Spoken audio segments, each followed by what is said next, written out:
మీ ఎలాంటి వ్యాపార ప్రకటనలకైనా వెంటనే మా ఛానల్ సంప్రదించండి. నమస్తే. ఈరోజు మనతో పాటు సుప్రసిద్ధ జ్యోతిష వాస్తు పండితులు బ్రహ్మశ్రీ డాక్టర్ నాయకంటి మల్లికార్జున శర్మ గారు ఉన్నారు. గురువు గారితో మాట్లాడదాం. నమస్కారం గురు. నమస్కారం అండి. సో ఈ 2026 విశేషంగా కుంభరాశి వాళ్ళకి ఓవరాల్ సంవత్సరం అంతా ఎలా ఉండబోతుంది, ఎలాంటి పరిస్థితులు ఎదురవుతాయి, ఓవరాల్గా ఎలాంటి జాగ్రత్తలు తీసుకోవాలి సంవత్సరం అంతా? తప్పకుండా. ఓం శ్రీ గురుభ్యో నమః. ఓం శ్రీ మాత్రే నమః. జనవరి 2026 నుంచి డిసెంబర్ 2026 వరకు కూడా ఈ కుంభరాశి వాళ్ళకి ఏ విధంగా ఉందో ఒకసారి తెలుసుకుందాం. ఇవన్నీ కూడా గోచారీత్యా చెప్పబడే ఫలితాలే కానీ బర్త్ చార్ట్కి సంబంధించినవి కావు. వీక్షకులందరూ కూడా గమనించాలి. ప్రామాణికంగా ఏంటంటే ఉగాది నుంచి మళ్ళీ ఉగాది వరకు చెప్పడం ప్రామాణికం. బట్ ఇది ప్రామాణికం కాదని చెప్పడానికి రూల్ లేదు. ప్లస్ ప్రతి నెలలో రాశి ఫలితాలు తెలుసుకున్నట్టు కానీ ఇయర్లీ ఫలితాలు తెలుసుకోవడం తప్పేమీ లేదు. ఎందుకంటే ఫారిన్ కంట్రీస్లో వాటిల్లో కూడా ఇయర్ వైజ్ చూసుకునే వాళ్ళు చాలామంది ఉన్నారు. ప్రతి నెలలో కూడా ఒక మంచి విషయం తెలుసుకోవడానికి తప్పేం లేదు. ఏ సంవత్సరమైనా తెలుసుకోవచ్చు, ఎప్పుడైనా తెలుసుకోవచ్చు. దానిలో రూల్స్ అండ్ రెగ్యులేషన్స్ ఏమీ లేవు. అయితే కుంభరాశి వాళ్ళకి రాశ్యాధిపతి శని అయ్యాడు. కుంభరాశి వాళ్ళ యొక్క క్యారెక్టర్ ఎలా ఉంటుందంటే, కొంతమంది ఒక 10 మందిలో 6గురికి కొంత జాలి పట్టడం ఒకటి, తొందరగా హెల్పింగ్ చేయటం ఒకటి, ఎవరన్నా బాధపడుతుంటే వీళ్ళు బాధపడటం ఒకటి, వీళ్ళు డబ్బులు ఇచ్చి మోసపోవటం, జాలి దయా హృదయాలతోటి నిండి ఉండటంతో డబ్బులు పోగొట్టుకోవడం, వ్యాపారపరంగా లాస్ ఉండటం, ఒకళ్ళకు ఉద్యోగాలు ఇప్పించి వీళ్ళు ఇరుక్కునే అవకాశాలు, కోర్టు సమస్యలు ఉండే అవకాశాలు ఎక్కువ ఉండటం, ఆరోగ్యపరంగా అప్పుడప్పుడు కొంత హెల్త్ పరంగా ఉండే ఇష్యూస్ జరిగే అవకాశాలు ఉంటాయి. మిత్రులు ఎక్కువగా ఉండే అవకాశాలు ఎక్కువ ఉంటాయి. కాబట్టి కుంభరాశి యొక్క క్యారెక్టర్ ఇలాగా ఉంటుంది. అయితే కమ్ టు ద పాయింట్, ఈ 2026లో ఏ విధంగా ఉండబోతుంది?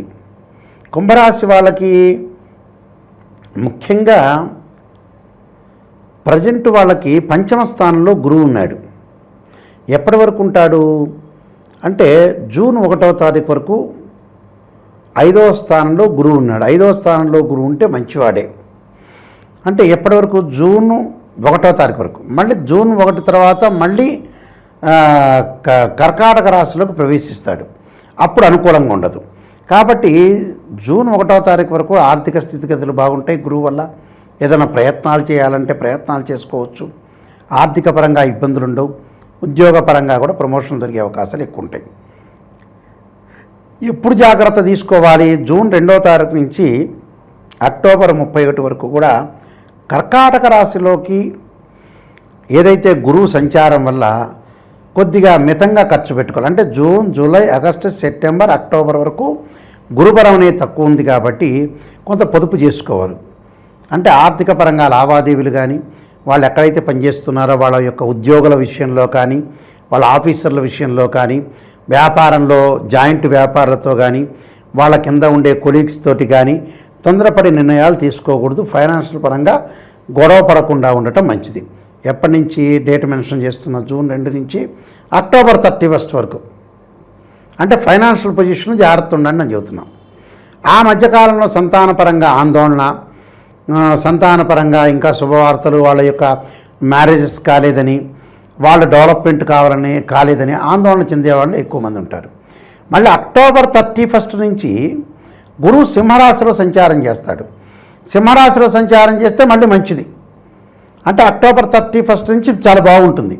అంటే ఫైనాన్షియల్ పొజిషన్ బాగుంటుంది, ప్రమోషన్లు వచ్చే అవకాశం ఉంటుంది, నిరుద్యోగులు నూతన ఉద్యోగాల్లో ప్రవేశం చేయటం, బంగారు ఆభరణాలు, దుస్తులు కొనుగోలు చేసే అవకాశాలు కూడా బాగా ఎక్కువగా ఉంటుంది. అంటే టోటల్గా జూన్ 2 దగ్గర నుంచి అక్టోబర్ 31 వరకు మాత్రమే గురువు బాగుంటుంది. మిగతా కాలం అంతా బ్రహ్మాండంగా ఉంటుంది. అంటే వాళ్ళ లైఫ్ని ఎన్హాన్స్ చేసుకుంటారు, లైఫ్ను గ్రోత్ చేసుకుంటారు, సరైన నిర్ణయాలు తీసుకుంటారు. వివాహం కాని స్త్రీ పురుషులు ఎవరైతే ఉంటారో ఆ స్త్రీ పురుషులు మంచి సుసంపన్నమైన కుటుంబం నుంచి కానీ, మంచి సుసంపన్నమైన కుటుంబం నుంచి అబ్బాయి కానీ అమ్మాయి కానీ వచ్చే అవకాశాలు ఎక్కువ ఉంటాయి. వివాహాది శుభ కార్యక్రమాల్లో పాల్గొనే అవకాశాలు ఉంటాయి. సంతానం లేని వారికి కూడా సంతానం కలిగే అవకాశాలు ఎక్కువగా ఉంటాయి. ఛాన్స్ అనేది ఎక్కువగా ఉంటుంది. కాబట్టి గురువు అనేవాడు టోటల్గా బాగున్నాడని చెప్పుకోవచ్చు. అలానే శని యొక్క ప్రభావం. శని వచ్చేటప్పుడు జూలై 25 దగ్గర నుంచి డిసెంబర్ 10 వరకు వక్రగతిలో ఉంటాడు. వక్రగతిలో ఉండటం వల్ల వీళ్ళకి ఆరోగ్యపరంగా ఇబ్బందులు కలిగే అవకాశాలు ఉంటాయి. Not only long run diseases వాళ్ళే కాదు, మామూలుగా లాంగ్ రన్ డిసీజెస్ లేని వాళ్ళు కూడా ఆరోగ్యాన్ని ఫస్ట్ ప్రయారిటీ ఇవ్వాలి. ఆరోగ్యాన్ని ఫస్ట్ ప్రయారిటీ ఇచ్చి హెల్త్ పరంగా ఎలా ఉండబోతుంది, మన బయట ఫుడ్ తినకుండా హెల్త్ సంబంధించిన విషయాలు పర్టికులర్గా ఫస్ట్ ప్రయారిటీ ఇవ్వాలి. అలానే వాహనాల మీద వెళ్ళేటప్పుడు మిస్హ్యాప్ జరగకుండా, ప్రమాదాలు ఎక్కడ జరగకుండా కూడా చూసుకోవాలి. అది శని యొక్క ప్రభావం. అనవసరమైన విషయాల మీద కాన్సన్ట్రేషన్ చేయకూడదు. అనవసరంగా రాద్ధాంతాలు చేసి గ్రాస్పింగ్ పవర్ ఉంది కదా అని ఎక్కువగా మాట్లాడటం వల్ల కూడా విభేదాలు, డిఫరెన్స్ ఆఫ్ ఒపీనియన్స్ సమాజంలో ఒక మనిషి మెచ్చింది ఇంకో మెచ్చడం అనేది జరగదు. తక్కువ పర్సెంటేజ్ జరుగుతుంటుంది. వాడు మెచ్చినా లోపల గొడవ పడాలనే ఆలోచన చేసేవాళ్ళు ఎక్కువ మంది ఉంటారు. అంటే మెజారిటీ ఆఫ్ ద పీపుల్ అలా ఉంటారు. కాబట్టి జాగ్రత్త ఉండాలి. అలా రాహు యొక్క ప్రభావాన్ని మనం చూసుకునేటట్టయితే కుంభరాశి వాళ్ళకి డిసెంబర్ 6 వరకు కుంభంలోనే రాహు ఉంటాడు. అప్పుడు కూడా డిసెంబర్ 6 వరకు ఆరోగ్యపరంగా ఇబ్బందులే.